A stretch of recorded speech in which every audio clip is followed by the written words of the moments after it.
পড়ে এরকম সিস্টেম। তো বোতলের সাহায্যে এটা আমার মেইনলি উদ্দেশ্য দুইটা, একটা হচ্ছে প্রপার প্লাস্টিকের ম্যানেজমেন্ট, আমি যত প্লাস্টিক ফেলবো না। দ্বিতীয়ত হচ্ছে যে কিভাবে কন্ট্রোল আকারে আমি পানি পেতে পারি, খুব সূক্ষ্মভাবে এখান থেকে পানি আস্তে আস্তে আসবে। তো এটা আমরা কিন্তু শুধুমাত্র আরবানের ক্ষেত্রে যে প্রযোজ্য তা কিন্তু না, আমি ড্রাউট এরিয়ার ক্ষেত্রে কিন্তু প্রযোজ্য। কারণ ড্রাউটে আপনারা জানেন 450 ফিটের নিচে কিন্তু আমার পানি চলে গেছে।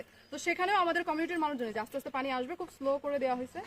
তো সেখানেও কিন্তু কমিউনিটির মানুষজন আমরা আমাদের কমিউনিটিতে প্র্যাকটিস করতেছে, তারা এরকম ভাবে প্রত্যেকটা গাছের গোড়ায় গোড়ায় এরকম বোতল সিস্টেম করেছে। বাসায় যত বোতল অ্যাভেলেবেল আছে, এখন বোতল সবসময় অ্যাভেলেবেল নাও থাকতে পারে, আপনি কি করতে পারেন, ওই যে গায়ে যে অনেক সময় স্যালাইন ব্যবহার করে সেটা দিতে পারে। অনেকে কি করে কলর সিস্টেম করে সেখানে পাটের সুতা অথবা এইটার মুখকেই ছিদ্র করে পাটের সুতা অথবা সুতি কাপড় দিয়ে সে চাইলে এটা করতে পারে। কিন্তু এই অপারেটর আপনি যে কোনো এগ্রিকালচারাল যে শপ আছে সেখানে পেতে পারেন, দারাজেও পেতে পারেন। তো এটার দাম 15 থেকে 20 টাকার মতো পড়ে।